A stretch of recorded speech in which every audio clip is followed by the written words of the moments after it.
Hello everyone. हमारा पहला lecture है लेक्चर 20। इसका पहला टॉपिक है वो है नेशनल इनकम, राष्ट्रीय आय। तो जो राष्ट्रीय आय होता है या किसी एक वर्ष में या फिर हम उसको एक लेखा वर्ष भी कहते हैं। तो किसी एक वर्ष या कोई निश्चित अवधि हो गई, तो उस समय में जो है किसी एक वर्ष या कोई निश्चित अवधि में जो है उस देश द्वारा उस देश के निवासियों द्वारा जो है अर्जित जो है कारक आय का जो है कुल योग होता है। तो जो उस देश में नागरिक, मतलब नागरिक नहीं, जो देश में वो जो व्यक्ति निवास करते हैं, चाहे वो नागरिक हो या गैर नागरिक हो, चाहे दूसरे देश का व्यक्ति हो, उस देश में जो निवास करता है, रहता है, उसके द्वारा जो आय अर्जित किया जाता है। मैंने बताया था उत्पादन के 4 कारक होते हैं: भूमि, श्रम, पूंजी और उद्यमशीलता। तो मतलब इन सभी के द्वारा जो कार्य किए जाते हैं और उस कार्य के द्वारा जो इनको आय, इनकम मिलता है, उन सभी का जो उन सभी को कारक आय कहते हैं। और उसी के जोड़ को जो है, उसी के योग को, उन चारों के योग को जो है हम राष्ट्रीय आय में शामिल किया जाता है। और राष्ट्रीय आय में किसी एक वर्ष में उत्पादित उस देश में उत्पादित सभी वस्तु और सेवाओं के जो अंतिम मूल्य होता है उसको शामिल किया जाता है। तो इसमें जो है वस्तुओं और सेवाओं के अंतिम मूल्य को शामिल किया जाता है। इसमें जो है इसमें मध्यवर्ती वस्तुओं के मूल्य को शामिल नहीं किया जाता है। मेरा अंतिम वस्तु का मतलब होता है जैसे कि जो कच्चा माल होता है, जो कि किसानों के द्वारा उत्पादित किया जाता है, गेहूँ, चावल, गन्ना, जो सब भी है, दालें हो गई, तो ये सब जो कच्चा माल होता है, जैसे कि गेहूँ हो गया। गेहूँ को जब गेहूँ को पहले तो मिल में ले जाया जाता है, उसको आटा में कन्वर्ट किया जाता है उस गेहूँ को। तो जो आटा होता है मध्यवर्ती वस्तु होता है। अब उस आटे से जो ब्रेड बनाया जाएगा, ब्रेड जो है उपभोक्ता तक पहुँचता है। मतलब उपभोक्ता जब उसको खरीद कर जो है निर्वहन कर लेता है, उसको खरीद कर जो है अपने काम में खा लेता है, तो जब उपभोक्ता तक वस्तु पहुँच जाती है तो उसी को हम अंतिम वस्तु कहते हैं। तो जो ब्रेड है, ब्रेड को अंतिम वस्तु कहेंगे। तो इसी प्रकार जो है इसमें मध्यवर्ती वस्तुओं को शामिल नहीं किया जाता है, क्योंकि जो है इसमें अंतिम वस्तुओं के मूल्य को तो शामिल किया ही जाएगा। मध्यवर्ती वस्तु जैसे आटा के मूल्य को भी शामिल किया जाएगा तो वो दोहरी गणना हो जाएगी ना, तो 2 बार एक ही चीज़ की गणना हो जाएगी। तो इस वजह से जो है इसमें मध्यवर्ती वस्तुओं के मूल्य को शामिल नहीं किया जाता, सिर्फ अंतिम वस्तुओं के मूल्य के वस्तुओं को शामिल किया जाता है। तो इसमें और इसकी जो है वार्षिक एक वर्ष में उत्पादित अंतिम वस्तुओं और सेवाओं की जो गणना की जाती है। इसमें अंतिम वस्तुओं और सेवाओं के मूल्य की गणना की जाती है और इसको मौद्रिक मूल्य भी कहते हैं। तो मौद्रिक मूल्य की गणना की जाती है। एंड ये जो होता है राष्ट्रीय आय, इसमें जो है इसमें अंतिम वस्तुओं के मूल्य को इसलिए शामिल किया जाता है, इससे किसी भी देश की उसकी सशक्तता का पता चलता है कि वो देश जो है किसी चीज़ का उत्पादन करने में कितना सक्षम है। तो इस वजह से किसी भी देश की जो है इससे सशक्तता का पता चलता है, दोहरी गणना से बचा जा सकता है। एंड जो राष्ट्रीय आय का मापन होता है, इसका हर वर्ष जो है NSO के द्वारा किया जाता है। NSO का हिंदी में राष्ट्रीय सांख्यिकी कार्यालय के द्वारा किया जाता है। नेशनल सस्टेनेबिलिटी और कॉरपोरेशन के द्वारा जो है इसको किया जाता है, इसकी गणना। एंड जो राष्ट्रीय जो वस्तुएं जो होती हैं, गुड्स जो होती है, वो 2 प्रकार की होती हैं। एक तो होती हैं मध्यवर्ती वस्तुएं होती हैं, एक अंतिम वस्तुएं होती हैं। तो अंतिम वस्तुएं 2 प्रकार की होती हैं, एक उपभोक्ता वस्तुएं होती हैं एंड एक जो होती है पूंजीगत वस्तुएं होती हैं। तो पूंजीगत वस्तुओं में जो होता है, पूंजीगत वस्तुओं में ऐसे चीज़ों को लाया जाता है जो कि उत्पादन प्रक्रिया को बढ़ाने का कार्य करती है। और जो मध्यवर्ती वस्तुएं होती हैं, मध्यवर्ती वस्तुओं में बस इसमें जो है मध्यवर्ती वस्तु में उत्पादन के अन्य कारकों को जो है शामिल किया जाता है। तो अंतिम वस्तुएं और मध्यवर्ती वस्तुएं जो है ये जो है अंतिम वस्तुओं के 2 प्रकार होते हैं। एंड वस्तुओं के 2 प्रकार, अंतिम वस्तुएं, मध्यवर्ती वस्तुएं। और अंतिम वस्तुओं के 2 प्रकार होते हैं, पूंजीगत वस्तुएं, उपभोक्ता वस्तुएं। तो कारक आय जान लेते हैं। तो कारक आय वो जो होता है जो उत्पादन के जो कारक होते हैं, उत्पादन के कारकों द्वारा जो उत्पादित किया जाता है और जब उत्पादन जो प्रक्रिया होती है वो पूर्ण हो जाती है, पूरी हो जाती है, किसी चीज़ का उत्पादन किया जाता है और वो प्रक्रिया पूर्ण हो जाती है, तो उसके द्वारा जो उनको आय प्राप्त होता है उसी को हम कारक आय कहते हैं। तो कारकों के द्वारा जो कार्य किया जाता है उसके कारण जो उनको आय का सृजन करते हैं वो लोग, जैसे कि जैसे कि जैसे कि मैंने बताया था कि उत्पादन के जो 4 कारक होते हैं। उत्पादन के 4 कारक भूमि, श्रम, पूंजी और उद्यमशीलता। तो इन चारों कारकों के द्वारा किसी चीज़ का जब उत्पादन किया जाता है, उत्पादन की प्रक्रिया पूर्ण हो जाती है, तो इनको आय प्राप्त होता है। उसी आय के योग को जो है हम कारक इनको जो आय प्राप्त होता है उसी को हम कारक आय कहते हैं। तो एक होता है कारक आय, एक होता है हस्तांतरण आय। हस्तांतरण जो आय होता है यह एक पक्षीय भुगतान होता है, किसी एक पक्ष के द्वारा इसका भुगतान किया जाता है। हस्तांतरण आय का जैसे कि हस्तांतरण आय मतलब ये जो है किसी भी वस्तु और सेवा के उत्पादन का जो परिणाम नहीं होता है, जबकि ये एक पक्ष के द्वारा भुगतान किया जाता है। जैसे कि हस्तांतरण के उदाहरण को देखें तो जैसे छात्रवृत्ति हो गया, विधवा पेंशन हो गया, वृद्धा पेंशन हो गया, बेरोजगारी भत्ता हो गया, तो ये सब जो है हो गई, ये सब वो होती हैं, ये सभी जो हस्तांतरण आय होती हैं जो कि किसी एक पक्ष के द्वारा दिया जाता है, जो कि सरकार के द्वारा जो ये सब भत्ता जो होता है सरकार के द्वारा दिया जाता है। तो ये जो है इनको जो है राष्ट्रीय आय की जब गणना होती है इसमें सिर्फ जो इसमें जो है हस्तांतरित वस्तुओं को शामिल नहीं किया जाता है। इसमें सिर्फ जो है हस्तांतरण आय को सिर्फ इसमें कारक राष्ट्रीय आय की गणना में कारक आय को शामिल किया जाता है, हस्तांतरण आय को शामिल नहीं किया जाता है। तो अब हम जान लेते हैं सामान्य निवासी के बारे में। सामान्य निवासी तो जो सामान्य निवासी होते हैं, जो कि सामान्य निवासी का मतलब होता है जो कि उस देश में जो व्यक्ति उस देश में सामान्य रूप से निवास करता है और उस देश में ही उसकी जो है आर्थिक रुचि भी रहती है। आर्थिक रुचि मतलब वो हर चीज़, हर काम करना, पैसे कमाना, पैसे को खर्च करना जो है उसी देश में जो है रहता है, उसी देश में पसंद करता है और किसी दूसरे देश में भेजता नहीं है। तो कोई भी देश में जो उसके समान रूप से जो उसमें व्यक्ति निवास करते हैं उसी को हम सामान्य निवासी कहते हैं। लेकिन इसके लिए कुछ शर्तें हैं, जैसे कि कोई भी व्यक्ति अगर 1 वर्ष तक जो है किसी देश में निवास कर लेता है, किसी देश में 1 वर्ष से अधिक समय तक किसी देश में रह रहा है, तो वो देश का सामान्य निवासी उसको कहा जाता है। एंड अगर 1 वर्ष से ज़्यादा समय तक किसी देश में कोई, चाहे विदेशी व्यक्ति हो, चाहे विदेशी संस्थान हो, कोई भी व्यक्ति चाहे संस्थान, कोई किसी को भी किसी को भी इसमें शामिल किया जा सकता है। तो इसमें जो है इसमें किसी एक वर्ष से अधिक समय तक अगर कोई व्यक्ति रहता है तो उसको हम सामान्य निवासी कहते हैं किसी देश में। तो इसके लिए सामान्य निवासी बहुत जो देश का सामान्य निवासी होता है उसके लिए ज़रूरी नहीं होता है कि वो देश का नागरिक भी हो। क्लियर? क्योंकि नागरिक होना ये ज़रूरी नहीं है। मतलब अगर मान लो कोई अमेरिका का व्यक्ति है, वो भारत में 1 वर्ष से अधिक समय तक रह रहा है, तो भारत का निवासी ही माना जाएगा, सामान्य निवासी। वो भारत का नागरिक तो नहीं है, नागरिक तो अमेरिका का ही है, लेकिन भारत का निवासी है, भारत में निवास कर रहा है, रह रहा है, उसकी आर्थिक गतिविधियाँ भारत में हो रही हैं। नागरिक का कंसेप्ट अलग है। नागरिक का जो है भारतीय संविधान के अनुच्छेद 5 से 11 के बीच में जो है नागरिकता के बारे में चर्चा की गई है। तो नागरिकता जन्म के आधार पर, वंशानुगत जो है बौद्धिकता के आधार पर, ईस्वी सन के आधार पर जो कई प्रकार की नागरिकता की बात की गई है इन संविधान अनुच्छेदों में। तो ये जो है नागरिकता का कंसेप्ट अलग होता है, लेकिन ये जो है इसकी अलग है, सामान्य निवासी का अलग होता है।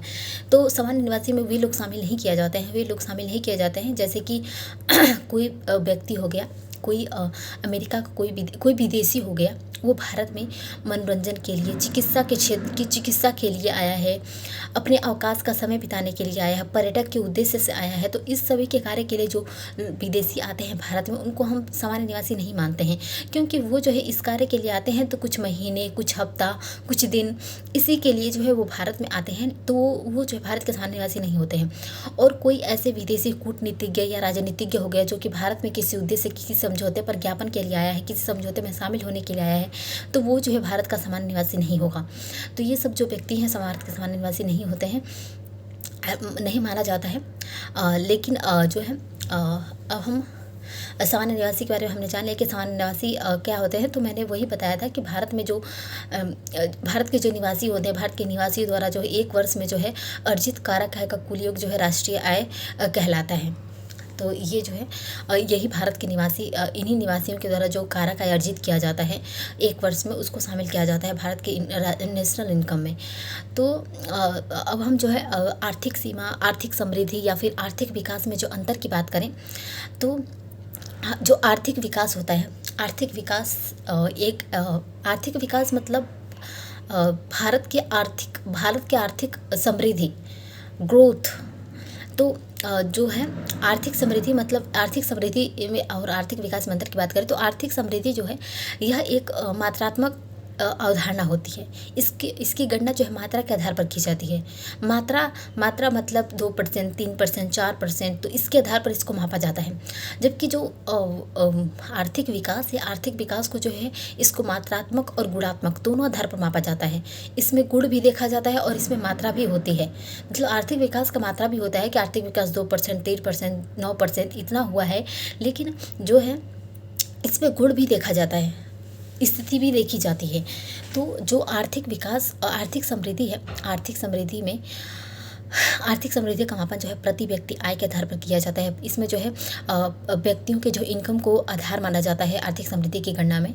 तो और जबकि आर्थिक विकास की बात करें तो आर्थिक विकास में देश के लोगों के प्रति व्यक्ति आय को आधार तो माना ही जाता है, लेकिन उस प्रति व्यक्ति आय के अलावा उनके जीवन स्तर पर भी ध्यान दिया जाता है कि उस प्रति व्यक्ति आय से वे विकास कर रहे हैं कि नहीं, उनका जीवन स्तर सुधर रहा है कि नहीं, वे किस स्थिति में हैं।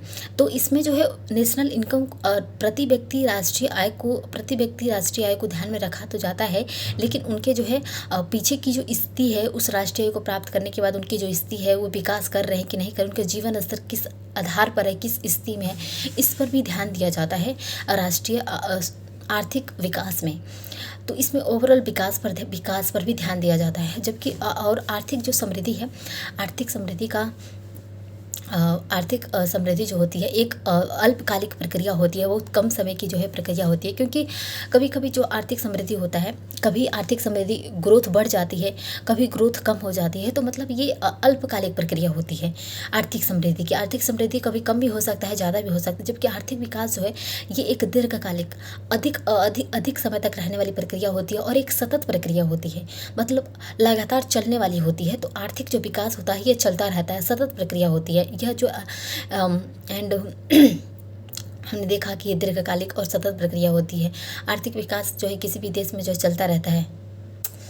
एंड जो आर्थिक जो समृद्धि है, आर्थिक समृद्धि तब होती है जब देश का जीडीपी ग्रोथ बढ़ता है। तो इसका जो आधार होता है जीडीपी ग्रोथ ही होता है, क्योंकि जीडीपी जो होती है किसी भी देश के व्यक्ति के जो है इसमें नेशनल इनकम शामिल होता है, कि प्रति व्यक्ति आय शामिल होता है जीडीपी में, वस्तुओं सेवाओं का मूल्य भी शामिल होता है, मौद्रिक मूल्य शामिल होता है।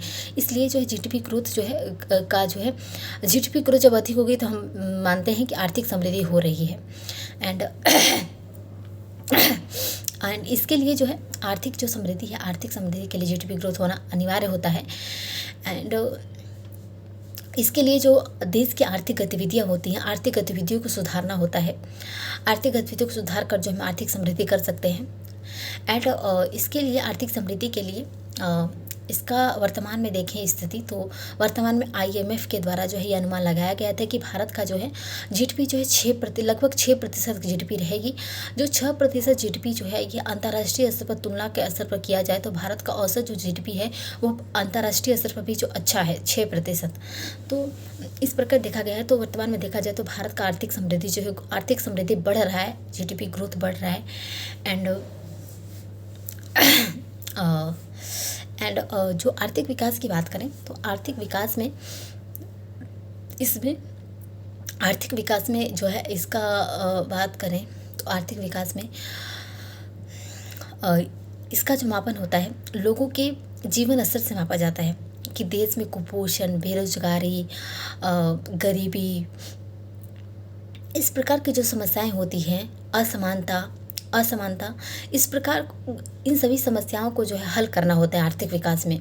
इन सभी समस्याओं को हल करेंगे तभी हम जो आर्थिक विकास हो पाएगा लोगों का, क्योंकि वो तो आय का सृजन तो हो रहा है, प्रति व्यक्ति आय तो है ही, लेकिन जो है प्रति व्यक्ति आय बढ़ा है देश में, लेकिन लोगों का उस देश में बेरोजगारी, कुपोषण, असमानता, ये इन सभी की जो समस्याएं हैं वो मौजूद है, तो वो देश विकास कैसे करेगा? समृद्धि करके देश विकास नहीं कर सकता है। विकास का अलग होता है, समृद्धि अलग होता है।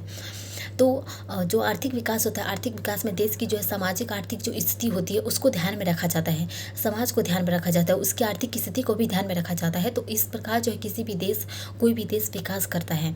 तो हमने विकास और आर्थिक समृद्धि के में अंतर देखा। आर्थिक समृद्धि को कुछ प्रभावित करने वाले कारक होते हैं जिसका प्रभाव पड़ के जो है आर्थिक समृद्धि जो होती है वो बढ़ती है। जैसे कि इसके लिए संसाधनों की गतिशीलता आवश्यक होती है। संसाधन जब गतिशील होते हैं तो आर्थिक समृद्धि बढ़ जाती है। एंड इसके लिए जो राजनीतिक स्थितियाँ होती हैं वो सही होनी चाहिए। इसके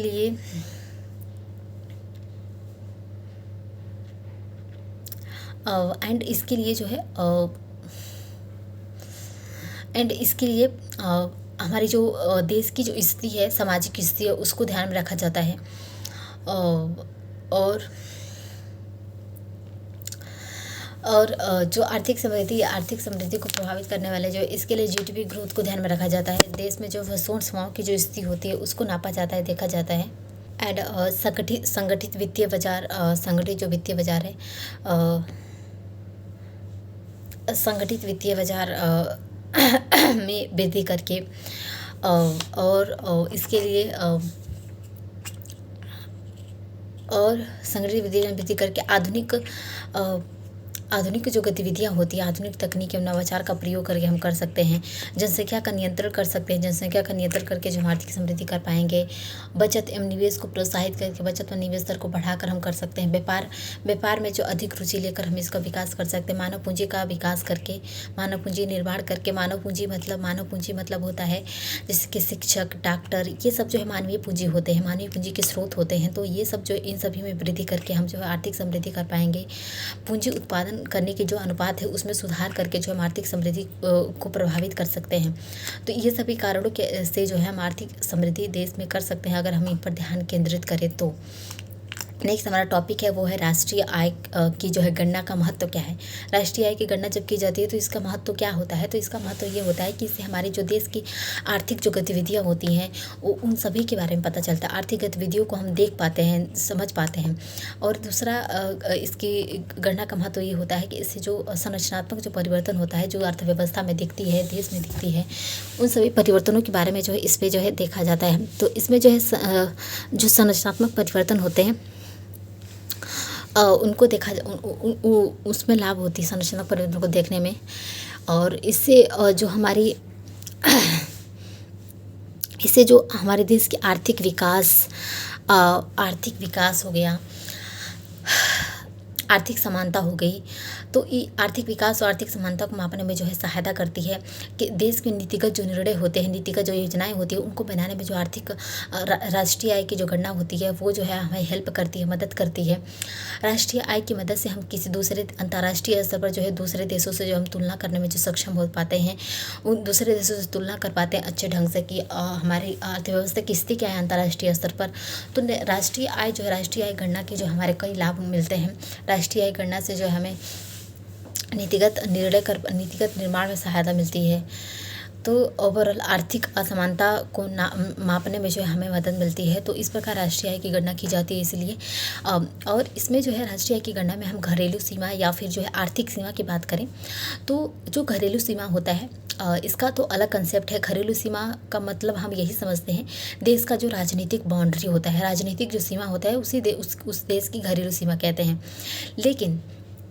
लेकिन ये तो सही है, लेकिन जो अर्थव्यवस्था की दृष्टि से जो घरेलू जो सीमा होता है इसका अर्थ अलग होता है, व्यापक होता है। तो अर्थव्यवस्था में घरेलू सीमा का जो है अर्थ अलग होता है। जैसे कि किसी दूसरे देश में जो है किसी देश का जो है किसी देश की घरेलू सीमा जो कि देश के बाहर भी हो, मतलब जैसे जलीय सीमा। जैसे हमारे भारत का जो राज्यों की सीमाएं हैं वो तो भारत की घरेलू सीमा, लेकिन उससे परे भी जो उसकी जलीय सीमा है, जैसे कि हिंद महासागर में भारत की जो सीमाएं हैं वो देश की घरेलू सीमा होती है, उसमें भी देश की घरेलू सीमा होती है। और घरेलू सीमा उसे भी कहते हैं जब देश का कोई निवासी होता है, देश का कोई निवासी या मतलब गैर निवासी किसी दूसरे क्षेत्र में जो है उसके जलयानों और जल पोतों को देखता है, तो वो भी भारत का जो घरेलू सीमा होता है, वो भी देश का घरेलू सीमा होता है। तो इसमें जो है घरेलू सीमा इसी को कहते हैं। तो घरेलू सीमा मतलब घरेलू सीमा का अर्थ होता है कि उस घरेलू सीमा में जो उस अर्जित घरेलू आय से होता है। किसी देश का घरेलू सीमा उसको कहते हैं जो उस घरेलू सीमा में जो है आय को अर्जित करता है। तो इसका मतलब, इसका अर्थ ये नहीं है कि भारत का जो राजनीतिक सीमाएं वही देश भारत की घरेलू सीमाएं हैं, उसी सीमाओं के अंदर जो भारत आय अर्जित करेगा वो उसका घरेलू आय होगा, नहीं। उस सीमा के परे भी कोई उसका समुद्र में कोई स्थान हो गया, हिंद महासागर में भारत की जो है भारत का अधिकार है कुछ जगहों पर, उसमें जो है भारत जो आय अर्जित करेगा जलयानों जलपोतों से, वो भारत का जो है घरेलू आय होगा। तो इसको कहते हैं। तो जो घरेलू सीमा होती है ये होती है एंड जो है और राष्ट्रीय आय की विभिन्न अवधारणाएं की बात करें तो राष्ट्रीय आय की अवधारणा ये है कि जब देश के निवासियों की तरह जो आय अर्जित की जाती है उसको हम राष्ट्रीय आय कहते हैं, और जब देश के घरेलू सीमा के अंदर जो आय अर्जित की जाती है हम उसको घरेलू सीमा कहते हैं। तो जब आय की अवधारणा जो होती है, आय की अवधारणा जब निवासियों और गैर निवासियों देश के निवासियों द्वारा की जाती है तो उसको राष्ट्रीय आय, और जब आय की अवधारणा जो है घरेलू सीमा के अंदर कैसे उसको राष्ट्रीय घरेलू आय कहते हैं। तो इस प्रकार जो है जैसे कि भारत का किसी अन्य देश में भी उसके जो है सैनिक संस्थान वायुयान केंद्र, तो ये सब जो होती हैं, जैसे भारत में अमेरिका में जो है भारत का सैनिक संस्थान है, तो वो अमेरिका में भी भारत का जो है घरेलू सीमा मौजूद है। मतलब वहाँ पर जो भारत का सैनिक संस्थान है वो उसका जो है घरेलू सीमा है, उसके अंदर जो भारत आय अर्जित करेगा वो उसका घरेलू आय होगा। उस पर जो अमेरिका का कोई अधिकार नहीं होगा। अमेरिका के देश में, मतलब अमेरिका में भारत का उस संस्थान के रहते हुए उस पर अमेरिका का कोई अधिकार नहीं है, वो कुछ नहीं कर सकता है, उस पर पूर्ण रूप से भारत का अधिकार होगा। तो ये भारत की घरेलू सीमा हो गई। तो घरेलू सीमा का अर्थ सिर्फ राजनीतिक सीमा से नहीं होता है अर्थव्यवस्था में। तो इस प्रकार जो है देश की घरेलू सीमा के अंदर जो गैर निवासियों के द्वारा आय अर्जित की जाती है हम उसको देश के जो है घरेलू आय कहते हैं। तो अब हम जो है घरेलू आय और राष्ट्रीय आय में अंतर की बात करें तो तो जो घरेलू आय है राष्ट्रीय आय, जो घरेलू आय है, घरेलू जो आय है कि जो देश की घरेलू सीमा के अंदर आय अर्जित किया है उसको घरेलू आय कहते हैं। राष्ट्रीय आय जो देश की घरेलू सीमा के अंदर जो आय अर्जित किया उसको भी राष्ट्रीय आय कहते हैं, राष्ट्रीय सीमा के अंदर। एंड जो घरेलू आय होता है ये एक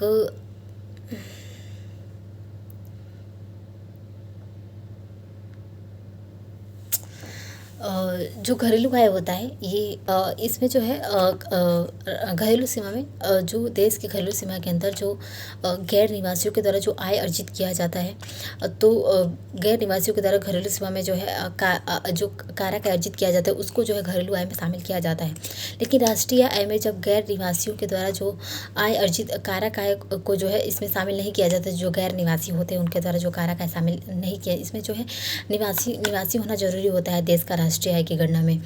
एंड जो घरेलू आय होता है, घरेलू आय में जो है निवासियों द्वारा जो है दूसरे देश से यानी निवासियों द्वारा जब घरेलू सीमा के बाहर से जो कारक अर्जित किया जाता है उसको इसमें शामिल नहीं किया जाता है। तो घरेलू सीमा के बाहर के जो है आय को शामिल नहीं किया जाता है, जबकि इसमें जो है राष्ट्रीय आय में निवासियों के द्वारा घरेलू सीमा के बाहर जो आय अर्जित की जाती है, कारक अर्जित की जाती है, उसको शामिल किया जाता है। मतलब कि राष्ट्रीय आय में कोई देश का जो है व्यक्ति है जो कि भारत का निवासी है, भारत में निवास करता है, लेकिन वो जो है रोजगार की तलाश में, रोजगार के उद्देश्य से किसी दूसरे देश में जाकर जो है कारक आय अर्जित कर रहा है, तो वो जो है किसी दूसरे देश में जाकर काराकाय अर्जित कर रहा है, तो वो जो है उसका वो उसको जो है राष्ट्रीय आय में शामिल किया जाएगा। क्लियर? तो अब हम जो है तो इस प्रकार जो है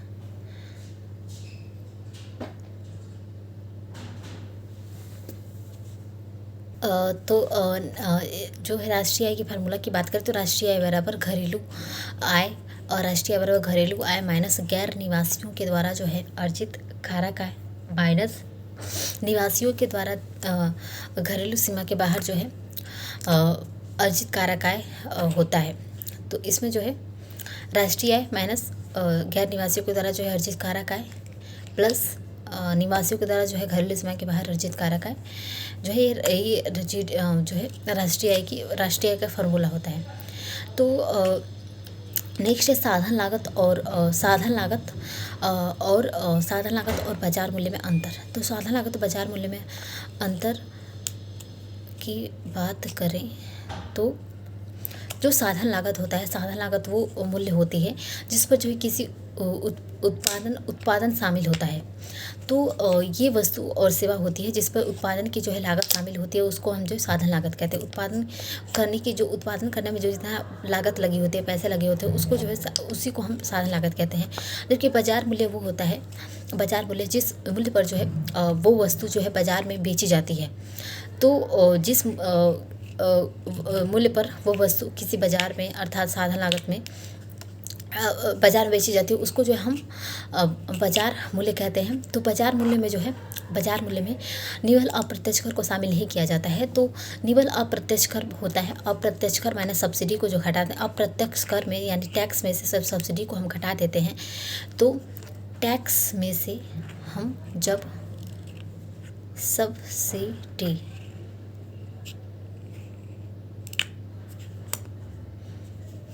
टैक्स में से हम जब सब्सिडी को घटा देते हैं तब जो है उसी को हम निवल अप्रत्यक्ष कर कहते हैं। तो साधन लागत बराबर बाजार मूल्य बराबर साधन लागत माइनस साधन लागत प्लस अप्रत्यक्ष कर माइनस सब्सिडी बराबर साधन लागत प्लस निवल अप्रत्यक्ष कर बराबर जो है बाजार मूल्य।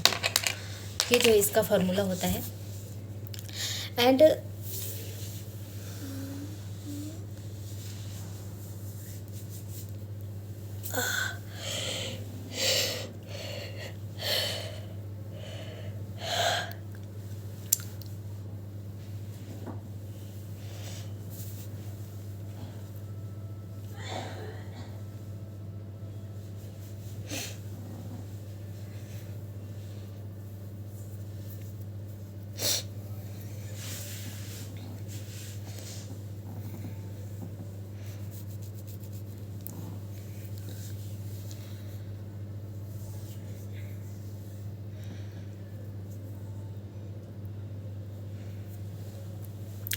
तो जो साधन लागत होता है, साधन लागत मैंने बताया कि उत्पादन की कीमत को जो है साधन लागत कहते हैं। तो साधन लागत में जो है उसके उत्पादन की, जैसे कच्चा माल हो गया, कच्चा माल का मूल्य, श्रम का मूल्य, उस पर जो है जो अन्य खर्च लगते हैं उस वस्तु को उत्पादित करने में, उन सभी को जो है हम जो है साधन लागत कहा जाता है। उन सभी को जब शामिल किया जाता है तो उत्पादन की लागत उसी को हम कहते हैं। तो एंड जो बाजार मूल्य होता है, बाजार मूल्य जो होता है ये जो बाजार मूल्य पर जो वस्तु बेची जाती है उसको, तो बाजार मूल्य में जो है इसमें लागत और उस वस्तु पर जो लाभ कमाना होता है उस लाभ को शामिल किया जाता है, और जीएसटी, इन तीन चीज़ों को। तो लाभ, जीएसटी और लागत, इन तीनों को जो है इन तीनों को जब शामिल किया जाता है किसी वस्तु, बाजार मूल्य कहते हैं। तो जो बाजार मूल्य होता है ये मांग और आपूर्ति के आधार पर जो इसको तय किया जाता है। इसमें लागत और लाभ दोनों को शामिल किया जाता है। एंड कर और शुल्क, जैसे कि कर और शुल्क, जीएसटी, बिक्री कर, इन सभी को जो इसमें शामिल किया जाता है। ब्रांड और गुणवत्ता, अगर ये जो कीमतें होती है, लागत मूल्य होता है, जो बाजार मूल्य होता है, ये ब्रांड पे भी डिपेंड करता है। अगर ब्रांडेड चीज़ों और गुणवत्ता के आधार पर जो है इसमें परिवर्तन होता रहता है। तो जो जैसे कि एग्जाम्पल्स के रूप में देखें तो अगर 5 रुपये प्रति कप जो है चाय है, तो जो है कप 5 रुपये प्रति कप जो है प्रति कप चाय है। तो ये जो है साधन लागत है, साधन लागत जिसमें कि उत्पादन करने की लागत शामिल होती है। जो बाजार मूल्य होता है, बाजार मूल्य में जो है जिस मूल्य पर बाजार में वस्तुएं बेची जाती हैं, जैसे 10 प्रति कप हो गया, 10 प्रति कप बाजार मूल्य पर हो गया, तो इसमें जो है जीएसटी भी शामिल है। उस वस्तु पर जो वो निर्माणकर्ता जो लाभ कमाना चाहता है 10%, वो भी इसमें शामिल किया जाता है। तो इस प्रकार जो है इसी को हम साधन लागत और ये जो है बाजार मूल्य में अंतर होता है। नेक्स्ट है सकल मूल्य और निवल मूल्य की अवधारणा। तो सकल मूल्य जो होता है, सकल मूल्य उसे कहते हैं जिस मूल्य पर जो है, जिस मूल्य के मध्य जो है, जिसमें जो सकल मूल्य और निवल मूल्य के बीच जो है, या मूल्य ह्रास का जो अंतर होता है, मूल्य ह्रास के अंतर को जो है हम कहते हैं इनकी अवधारणा। तो पूंजी का जो है पूंजी का उपभोग किया जाता है इसमें। तो सकल मूल्य मतलब जो किसी उत्पाद या सेवा के लिए जो उपभोक्ता को चुकानी होती है, तो ये जो उपभोक्ता के द्वारा ये सकल मूल्य जो उपभोक्ताओं के द्वारा लिया जाता है, उपभोक्ता जिस वस्तु और सेवा के बदले जो पैसे जो अदा करता है उसी को जो हम सकल मूल्य कहते हैं। तो इसमें सभी प्रकार के कर, शुल्क, लागत सभी को शामिल किया जाता है। तो उपभोक्ता से जो ली जाने वाली जो अंतिम राशि होती है उसी को जो हम सकल मूल्य कहते हैं, जो उपभोक्ता के द्वारा चुकाई जाती है किसी वस्तु और सेवा को लेने के बदले। इसमें जो उत्पादन करने की लागत शामिल होती है, लाभांश शामिल होता है, कर और शुल्क दोनों शामिल होते हैं, डिलीवरी और अन्य पर जो शुल्क होता है वो शामिल होता है। तो इस प्रकार जो ये साधन लागत होता है। और निवल मूल्य की बात करें तो निवल मूल्य जो होता है किसी भी उत्पाद या सेवा की जो है लागत और लाभांश के बाद जो है जो चुकाई जाती है। तो जो लागत लगती है और जो लाभ होता है उसके बाद जो बचती है उसमें कर या शुल्क शामिल नहीं किया जाता है। निवल मूल्य में कर और किसी प्रकार का शुल्क इसमें शामिल नहीं किया जाता है। तो इसमें जो है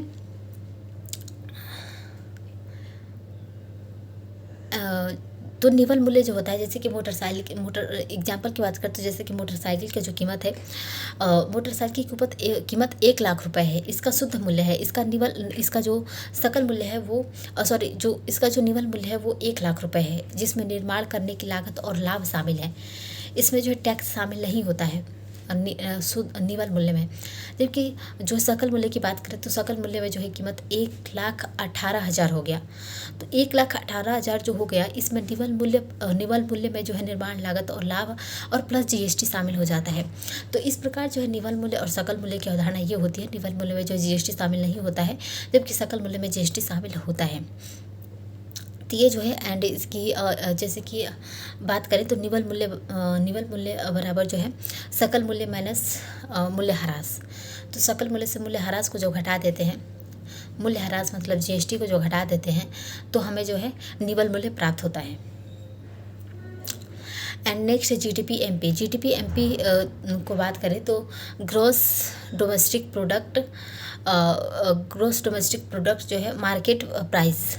तो इसको जो है जीडीपी एमपी का ये फुल फॉर्म है। तो ये जीडीपी जो एमपी होता है, यह जो है एक किसी भी वित्तीय वर्ष में किसी भी देश की जो है किसी भी देश की जो घरेलू सीमा होती है, घरेलू बाउंड्री होती है, उस घरेलू सीमा में जो अर्जित कारक आय होता है, उसके निवासी द्वारा जो कारक आय अर्जित की जाती है, उसके द्वारा जो है इसमें अंतिम वस्तुओं को जो शामिल किया जाता है। उस देश के घरेलू सीमा के अंदर जो है उसके देश के निवासियों द्वारा जो अर्जित कारक वस्तु सेवाओं के जो अंतिम मूल्य को इसमें शामिल किया जाता है। तो इसके आधार पर जो है किसी भी वस्तु की जो कीमत को निर्धारित किया जाता है। इसमें जो टैक्स और सब्सिडी को शामिल किया जाता है जीडीपी एमपी में। तो जीडीपी जो एमपी है, इसमें जो है जो वस्तुएं जो होती हैं, इसमें अंतिम वस्तुएं शामिल हो जाती हैं, अंतिम वस्तु और सेवाएं शामिल होती हैं। एक वर्ष में जो उत्पादित अंतिम वस्तु और सेवाएं होती है इसमें शामिल होती हैं। इसमें घरेलू सीमा के अंदर जो है निवासी और गैर निवासी दोनों को शामिल किया जाता है। तो इस प्रकार जो है ये जीडीपी एमपी की अवधारणा है। प्रति व्यक्ति आय की बात करें तो प्रति व्यक्ति आय जो होता है वो किसी भी देश की जो है आर्थिक समृद्धि का जो है आर्थिक समृद्धि की गणना जो की जाती है, आर्थिक समृद्धि के मापन करने में जो है प्रति व्यक्ति आय को मापा जाता है। तो ये किसी भी देश की जो है राष्ट्रीय आय की गणना की जो एक विधि होती है, मापन होती है। आर्थिक समृद्धि का जो एक सूचक के रूप में जो देखा जाता है प्रति व्यक्ति आय को। तो प्रति व्यक्ति आय जो है यह जो है प्रति व्यक्ति आय जो है निम्न दोनों का जो है एक मुख्य कारण जनसंख्या भी होता है। तो जनसंख्या जो है प्रति व्यक्ति आय को जो प्रभावित करता है, आर्थिक समृद्धि को प्रभावित करता है। जब संख्या अधिक हो जाती है तो आर्थिक समृद्धि जो है एक चुनौती बन जाती है किसी भी देश के लिए। तो जो प्रति व्यक्ति आय होता है या कुल जनसंख्या में से जो है कुल जनसंख्या में से जो है राष्ट्रीय आय का मापन होता है। तो कुल जनसंख्या में से जो है राष्ट्रीय आय के मापन को जो हम प्रति व्यक्ति आय कहते हैं। तो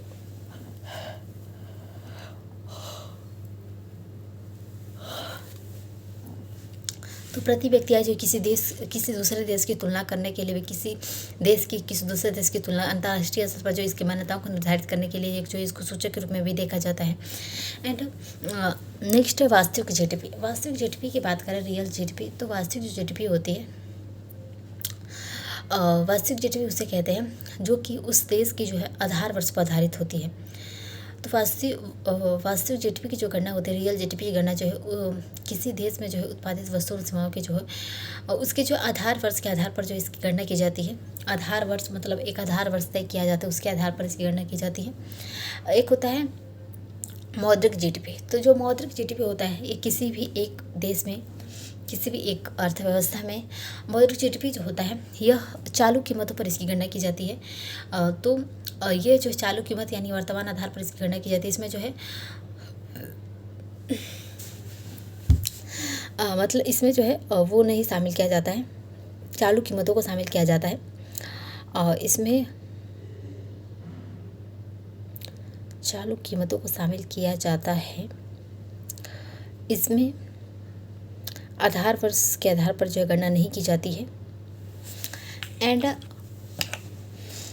तो चालू कीमत जो है चालू कीमत जो है ये वर्तमान समय को दर्शाता है। तो वर्तमान समय को दर्शाता है, वर्तमान वर्ष को जो है इसमें वर्तमान वर्ष के आधार पर जिसकी गणना की जाती है। जबकि जो वास्तविक जीडीपी होता है, रियल जीडीपी में जो है आधार वर्ष के आधार पर इसकी गणना की जाती है। जैसे कि वर्तमान में आधार वर्ष 2011 है, तो 2011 के आधार पर वर्तमान वर्ष 2011 के आधार पर जो है इसमें वास्तविक जीडीपी में, रियल जीडीपी में जो गणना की जाती है।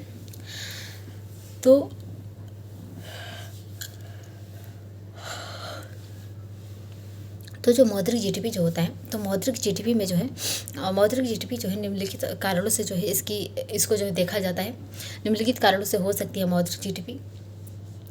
तो मौद्रिक जीडीपी होने के लिए पहले तो हमें जो है जो अंतिम वस्तुएं होती हैं, अंतिम वस्तुएं और जो सेवाएं होती हैं, अंतिम वस्तुओं और सेवाओं के जो उत्पादन में वृद्धि करके जो हम मौद्रिक जीडीपी में वृद्धि कर सकते हैं। इसमें जो चालू वर्ष की जो कीमतें होती हैं, चालू कीमतों में वृद्धि करके भी जो हम जो है ये कर सकते हैं, हम जो है मौद्रिक जीडीपी में वृद्धि कर सकते हैं। तो इन दोनों के आधार पर जो है अंतिम वस्तुओं सेवाओं में वृद्धि करके और जो है अंतिम वस्तु सेवा के उत्पादन में वृद्धि करके और जो है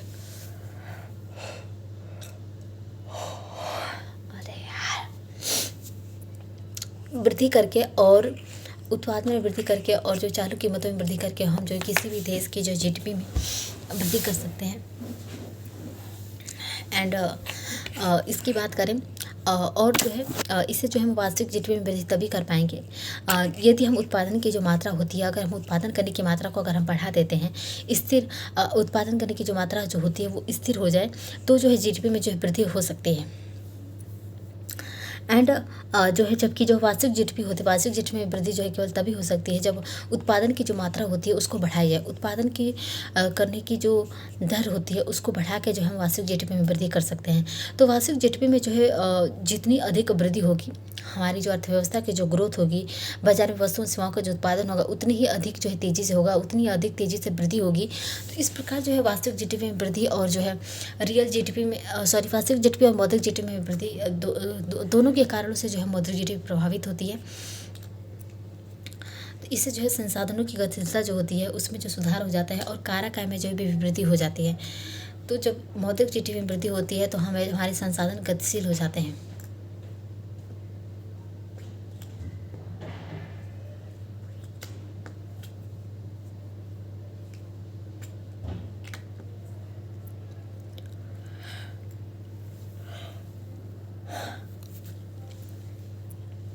नेक्स्ट जीडीपी डिफ्लेटर।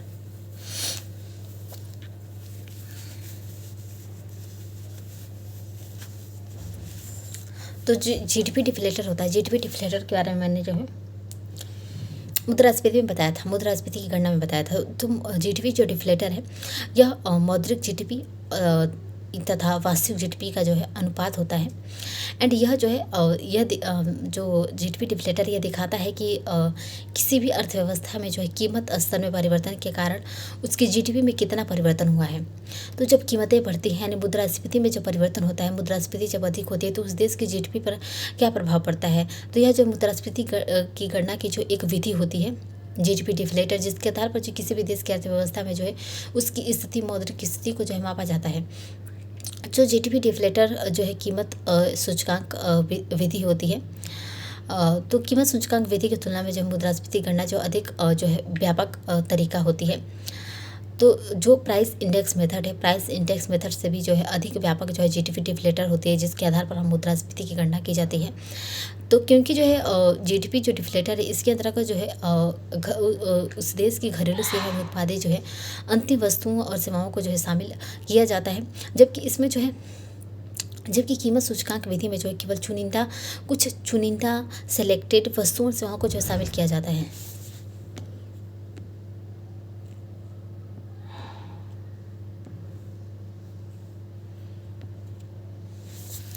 तो इस प्रकार जो है जीडीपी डिफ्लेटर में जो है सभी देश में उत्पादित सभी वस्तुओं सेवाओं के जो अंतिम मूल्य को शामिल किया जाता है। इसलिए जीडीपी डिफ्लेटर जो है मुद्रास्फीति गणना की जो एक अच्छी विधि मानी जाती है।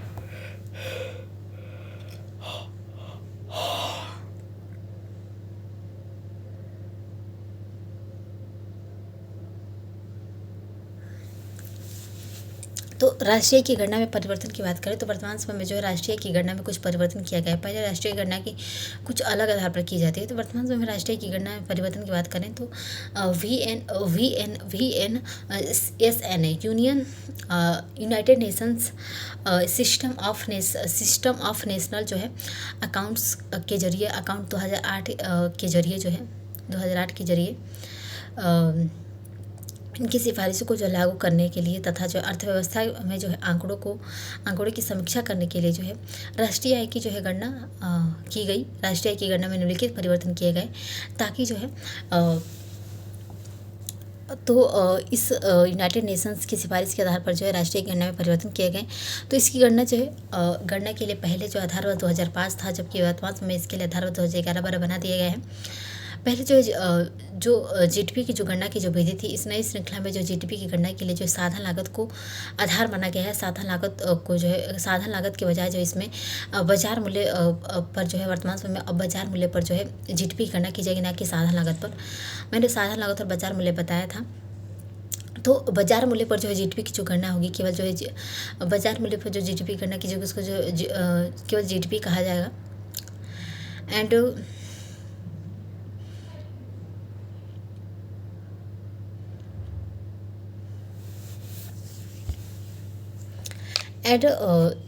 जो है वर्तमान समय में जो है जीडीपी गणना की विधि में